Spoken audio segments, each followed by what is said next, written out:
이 셸든이라는 사람이 찌르면 피 한 방울 나올 것 같지 않은 과학을 맹신하는 그 아주 천재적인 물리학자인데, 이 셸든의 성장 배경이 아주 역설적이에요. 그 저 시골 텍사스의 아주 독실한 크리스찬 가정에서 이렇게 자란 사람이었죠. 그래서 부모님은 그 침례교 신자인데 아주 신앙이 깊은 그런 믿음의 가정에서 자란 사람이었습니다. 근데 이 주인공에게 상처가 한 가지가 있는데, 어렸을 때 자기 아버지가 불의의 사고를 당해서 돌아가신 거예요. 근데 이 원래 드라마 빅뱅 이론에서는 아버지가 어떻게 돌아가셨는지에 대한 내용이 소개되지 않는데, 이 프리퀄 외전에서는 아버지가 돌아가시는 사건을 에피소드로 다루고 있습니다. 여느 날과 똑같은 아침이었어요.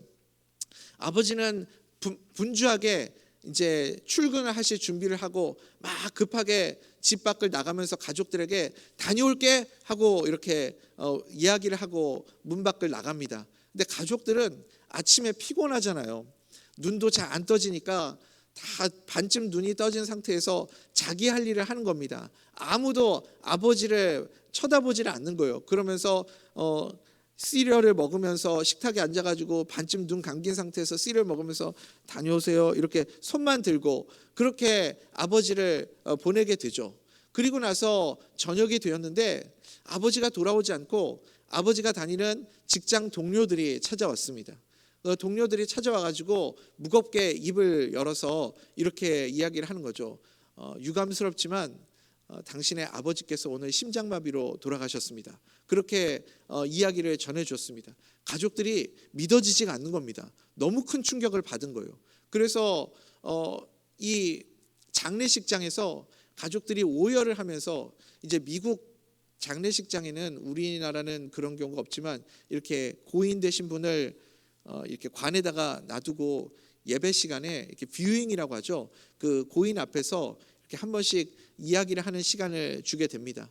가족들이 나와가지고 그 아빠를 바라보면서 마지막으로 이런 고백들을 하는 거죠. 그날이 마지막인 줄 알았다면, 다시 그날로 돌아갈 수만 있다면 나는 아버지를 꼭 쳐다보고 싶어요. 내가 아버지를 쳐다보지 않고 그렇게 보내드린 게 너무 마음이 아파요. 고백을 했습니다.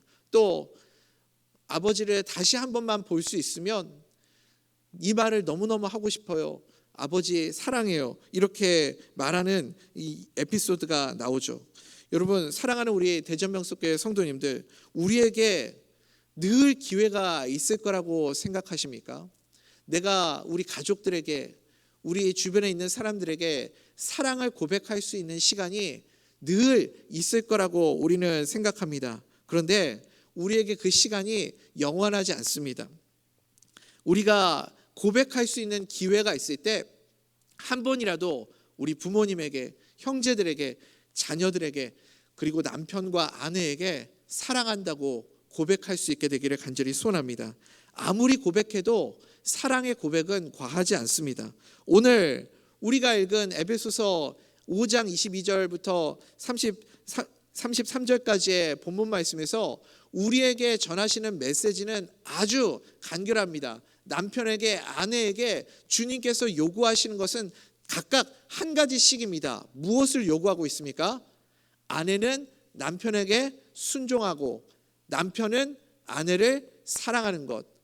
교회가 예수님께 순종하듯 그렇게 순종을 하고, 또 예수님이 교회를 사랑하시듯 아내를 사랑하는 것, 이것이 주님이 우리에게 주시는 명령입니다. 이 명령 말씀을 우리에게 주신 이유가 무엇입니까?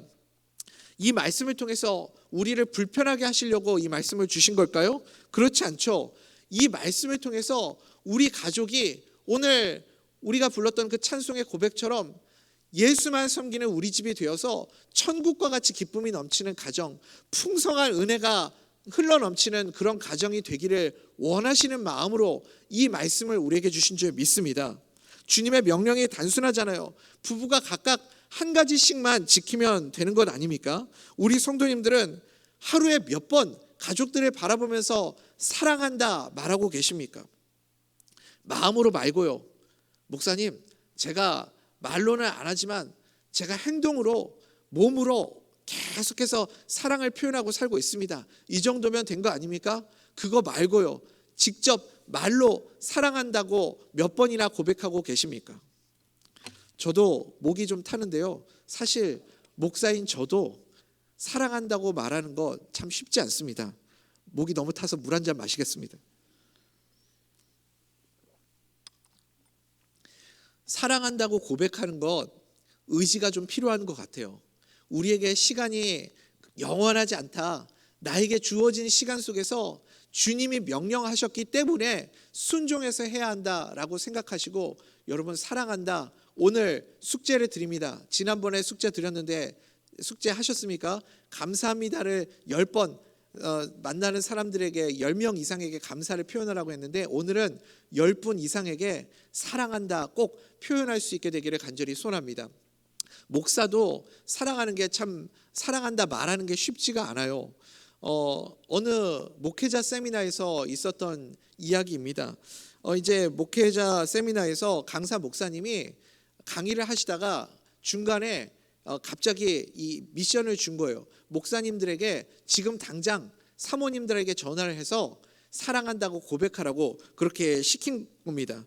근데 다른 목사님들은 그 자리에서 뭐 쭈뼛쭈뼛 거리면서 결국은 다 했는데 연세가 많이 드신 경상도에서 오신 한 목사님이 내는 죽어도 못한다 하면서 절대 그 말을 못하겠다고 버티시는 겁니다. 그러니까 다른 목사님들도 약간 약이 오르잖아요.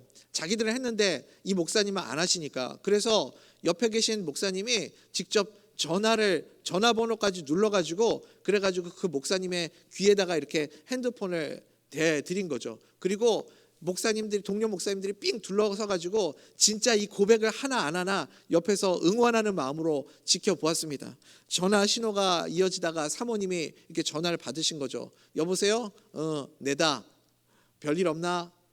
잘 지내나? 뭐 쓸데없는 얘기를 계속 하고 있는 거. 그러니까 옆에 있는 목사님들이 막 빨리 얘기하라고, 빨리 사랑한다고 얘기하라고 막 이렇게 부추긴 겁니다.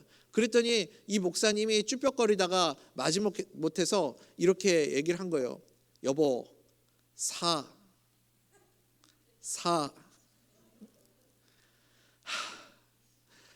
사찰집서 얻어갔노?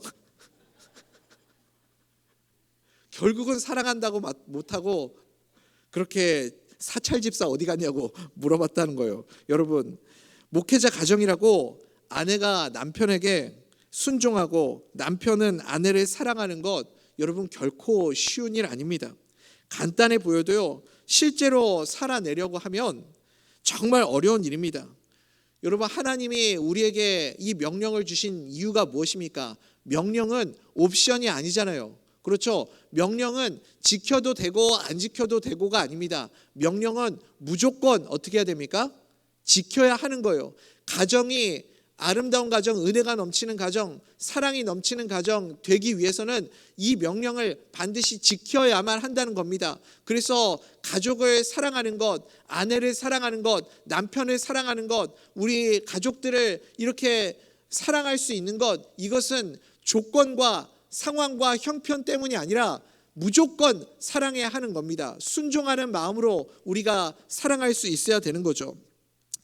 우리는 어떻게 이 말씀대로 순종해서 사랑할 수 있을까요? 카일 아이들먼이라는 목사님이 쓰신 책이 있습니다. 팬인가 제자인가 라는 책에서 이 목사님이 이런 내용을 나누셔요. 이 목사님, 아이들먼 목사님이 주례를 할 때마다 꼭 하는 이야기가 있다고 합니다. 결혼식 주례를 할 때 신랑과 신부를 세워놓고 그 자리에서 이렇게 이야기를 하신대요. 아주 황홀한 표정을 짓고 있는 신부를 향해서 목사님이 이야기를 합니다. 이제 당신이 결혼하고 1년쯤 지나가면 이렇게 멋있는 신랑의 모습은 사라지고 어느 순간 배가 이렇게 툭 튀어나온 아저씨가 당신 앞에 서 있을 겁니다.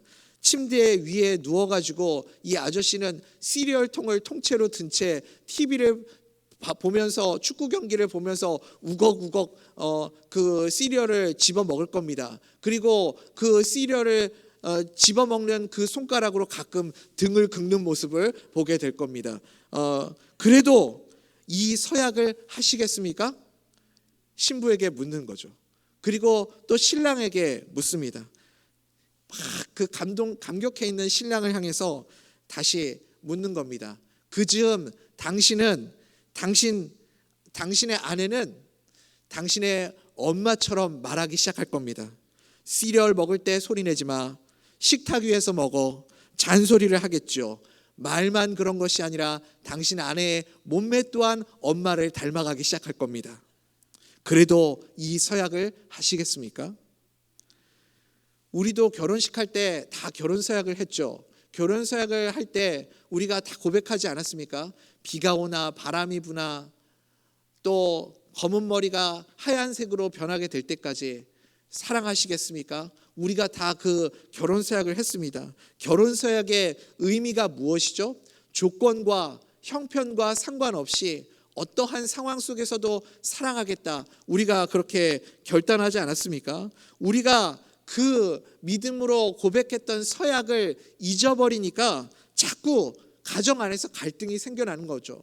가정 안에서 우리가 싸움이 있고 다툼이 있고 나눠짐이 있는 이유는 우리가 주님 앞에 고백했던 그 서약을 잊어버렸기 때문입니다. 순종하고 사랑해야 된다는 것 알지만 여러분, 우리 삶 가운데 생각처럼 쉽지 않습니다. 그래서 오늘 제가 우리 성도님들에게 어떻게 해야 순종하고 사랑할 수 있다 방법을 가르쳐 드리는 것이 아니라 우리에게 그 순종하고 사랑할 수 있는 능력을 주시는 분을 우리 성도님들에게 소개하고자 합니다. 능력 주시는 예수 그리스도, 능력 주시는 그 주님을 통해서만 우리는 순종하고 사랑할 수 있게 될 줄 믿습니다. 혹시 이제 많은 성도님들이 눈치를 채셨을 거예요. 4일 동안 우리가 십자가로 세워진 가정, 예수만 섬기는 우리 집이라는 제목으로 뭔가 다른 것을 이야기하는 것처럼 보이지만 실상은 이 목사 설교가 뻔하구나, 똑같구나, 계속 똑같은 얘기만 하고 있구나 눈치채신 분들 계실 겁니다. 그래서 실망하셨습니까? 그렇지만 너무 죄송합니다. 역시 우리 가정의 갈등의 문제를 풀어낼 수 있는 유일한 해답은 누구밖에 없어요? 예수 그리스도밖에 없습니다. 예수 그리스도를 바라볼 때 순종하고 사랑할 수 있게 될 줄 믿습니다. 예수 그리스도를 바라보는 것, 이거 말고는 다른 방법이 없습니다. 나의 노력과 나의 열심으로 하나님의 말씀을 지켜낼 의지가, 능력이 우리 가운데는 없기 때문에 그렇습니다. 그래서 예수 그리스도를 통해서만 우리는 주신 이 말씀, 에베소서 5장 22절에 33절까지 말씀, 사랑하고 순종하는 것을 예수 그리스도의 능력을 통해서만 지켜낼 수 있는 줄 믿습니다. 여러분, 많은 가정 안에 갈등이 있고 싸우고 다투는 것을 지극히 당연한 일이라고 생각합니다. 목사님, 싸우지 않는 가정도 있나요? 다툼 없는 가정도 있습니까? 이거 당연한 거 아닙니까? 목사님, 문제 없는 가정이 어디 있어요? 다들 그렇게 살지 않나요? 다 집안에 갈등 하나씩은 있고 뭐 이런저런 문제들이 있는데 다 있으니까 다들 이렇게 사는구나 하고 그냥 견디고 사는 거 아닌가요? 우리가 그렇게 말씀하지 않습니까? 우리 성도님들에게 가정 가운데 갈등이 있는 것, 부부 사이가 안 좋은 것, 자녀들과의 갈등, 혹은 고부 간의 갈등, 혹은 형제들과의 갈등, 지극히 자연스러운 일이라고 여러분 생각하고 계십니까? 여러분, 그 배후에 마귀가 역사하고 있다는 사실을 우리는 볼 수 있어야 됩니다. 에덴 동산에서 하나님이 천지를 창조하시고 그리고 아담과 하와를 창조하셨을 때 그 가운데 부부 간의 갈등이 있었을까요? 그 가운데 부부가 계속해서 갈등하고 관계의 문제들이 있었을까요? 아담이 창조된 하와를 바라보며 뭐라고 고백했습니까? 이는 내 살 중에 살이요 뼈 중에 뼈라, 그렇게 고백하며 그저 사랑의 대상으로만 그 아내를 바라보지 않았습니까? 에덴 동산에서 천국 같은 삶을 살아가게 하는 것, 이것이 하나님이 아담과 하와에게 주신 계획이었습니다. 그것이 우리에게 주신 가장 아름다운 부부 생활의 원형의 모습 아닙니까? 성경적 가정의 모습입니다. 그런데 부부가 서로 싸우고 나누어지고 깨지는 일이 언제부터 시작되었습니까? 아담과 하와가 마귀의 유혹에 넘어가서 선악과를 따먹고 난 이후에서부터 갈등이 시작되기 갈등이 일어나기 시작하는 것을 우리가 보게 되지 않습니까? 서로가 서로에게 원망하고 핑계를 대고 다른 사람에게 이렇게 정죄하는 모습들을 우리가 보지 않습니까? 어떻게 이 부부 사이가 이렇게 갈등이 생겨나고 나눠지게 되었습니까? 부부 사이에 문제가 생기는 원인은 죄 때문입니다. 죄 때문이에요. 내가 가지고 있는 죄성 때문입니다. 우리는 부부관계를 깨뜨리려는 사탄의 전략을 알 수 있어야 됩니다. 그래서 우리에게 예수님의 은혜가 필요합니다. 배우자를 바라볼 때, 자녀들을 바라볼 때, 형제들을 바라볼 때, 우리 가족들을 바라볼 때 예수님을 통과해서 바라보아야만 사랑할 수 있습니다. 우리가 배우자를 바라볼 때 예수님을 통해서 볼 수 있다면 예수님이 우리 가정을 놀랍게 변화시켜 주시는 것 또한 우리가 볼 수 있게 될 줄 믿습니다. 정말 우리가 예수님을 바라보기만 해도 우리 가정이 변화될 수 있을까요? 저는 그렇다고 확신합니다. 잘 이게 이해되지 않고 믿어지지 않는 분도 계실지도 모르겠습니다. 어떤 분은 솔직히 오늘 이 시간에 이 말씀을 들으면서도 이런 생각 하시는 분들이 계실지도 모르겠어요. 예수님이 결혼 생활도 안 해보셨는데 가정을 어떻게 알아요? 예수님이 자녀를 낳아보지도 않았는데 우리의 마음을 어떻게 알아요? 내가 얼마나 힘든지, 얼마나 이 자녀 문제로 괴로운지 예수님이 그걸 아실까요? 예수님이 정말 모르실까요? 사랑하는 우리 대전면 속의 성도님들, 예수님이 자녀를 낳아보셨을까요? 안 낳아보셨을까요? 지금 굉장히 혼란스러워 하시네요. 제가 증거를 대드리겠습니다. 요한복음 1장 12절 말씀, 우리 너무 잘 아는 말씀 아닙니까? 영접하는 자, 곧 그 이름을 믿는 자들에게는 하나님의 누가 되는 권세를 주셨다고요? 자녀가 되는 권세를 주셨으니. 하나님의 자녀. 누가 예수님의 자녀예요? 누가 예수님의 자녀예요? 죄요. 아니고 바로 내가 예수님의 자녀 아닙니까? 누가 예수님의 자녀예요? 제일 말 안 듣고, 제일 순종하지 않고, 제일 반항하고, 아무리 내 안에서 타이르고 설득해도 끝까지 밀어내고 말씀대로 살아가지 않고 불순종하는 자녀, 그게 바로 누구입니까? 나 아닙니까? 나? 그러니 예수님이 자녀를 낳은 부모의 심정을 모르신다고요? 그럴 리가 없겠죠. 예수님만큼 우리를 잘 이해하시는 분도 없다는 것을 여러분 꼭 기억하시기 바랍니다. 주님이 우리 가정의 문제를 모르실 거라고요? 우리 가정의 문제를 절대 모르실 리가 없습니다. 우리의 아픔과 갈등과 이 괴로움을 공감하지 못하실 분이 아니십니다. 너무나도 잘 아시는 분이 우리 예수님이십니다. 그러므로 사랑하는 우리 대전명석교회 성도님들, 예수님을 바라보십시오.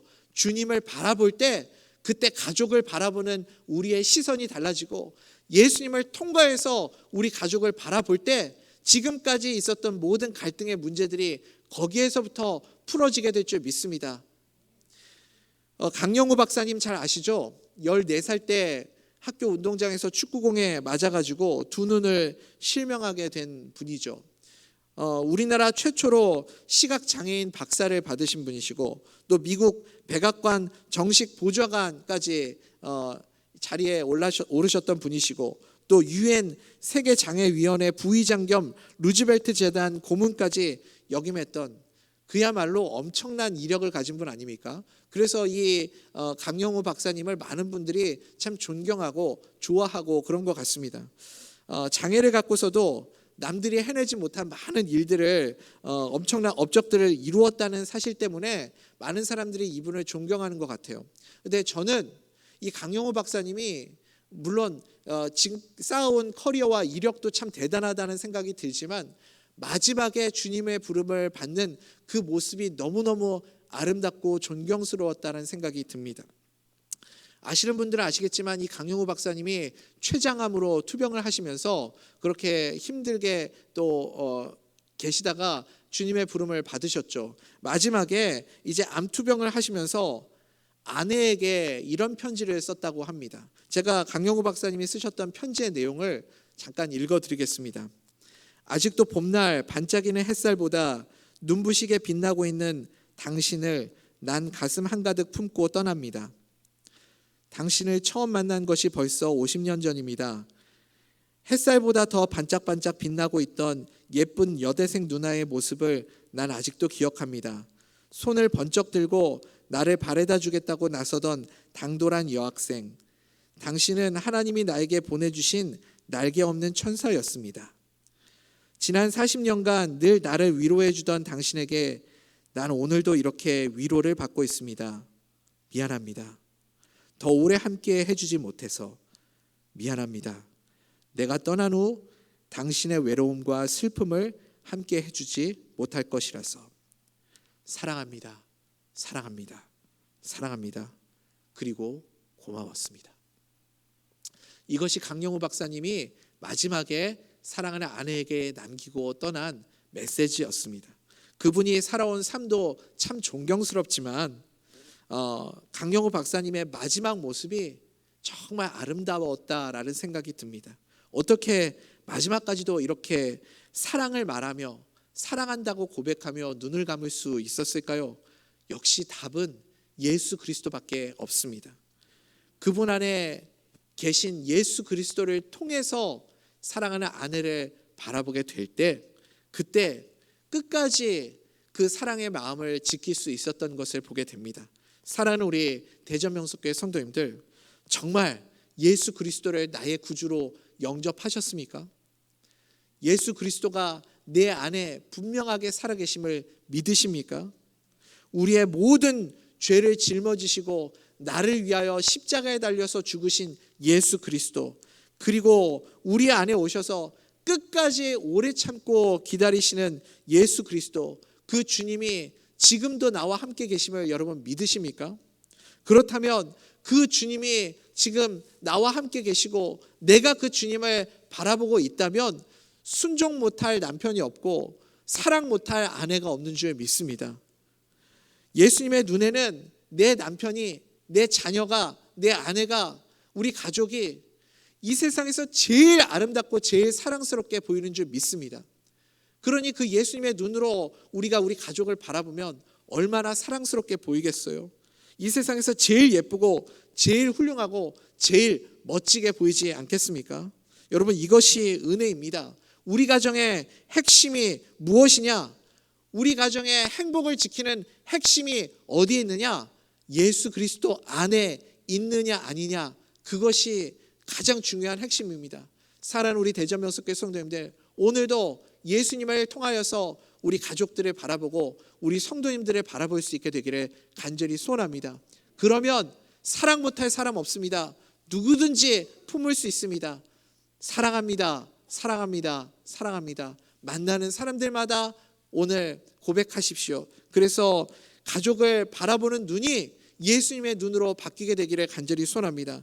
예수님을 통해서 십자가의 보혈의 은혜로 우리에게 선물로 주신 가장 소중한 가정, 예수님을 통해 그 소중한 가정이 얼마나 귀하고 아름다운지를 깨닫고 마음껏 사랑을 고백하게 되는 오늘 하루 될 수 있기를 간절히 소원합니다.